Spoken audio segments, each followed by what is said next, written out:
దేవునికి స్తోత్రములు. మీ అందరికీ నా వందనములు. ఈరోజు దేవుని వాగ్దానము, నీ సంతానమునకు ఈ దేశం ఇచ్చేదను. ఆదికాండము 12వ అధ్యాయము 7వ వచనము.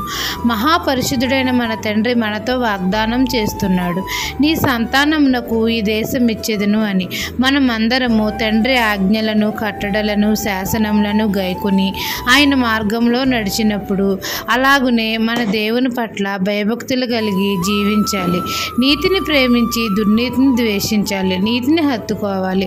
మన తండ్రి పట్ల మనం విధేయత కలిగి జీవించాలి. తండ్రి వలె ఆపదలో ఉన్న వారికి సహాయం చేయాలి.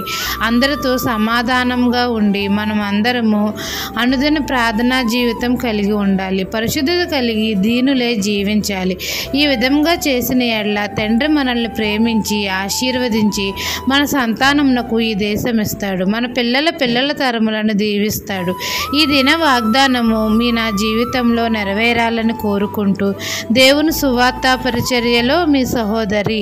ఆమెన్.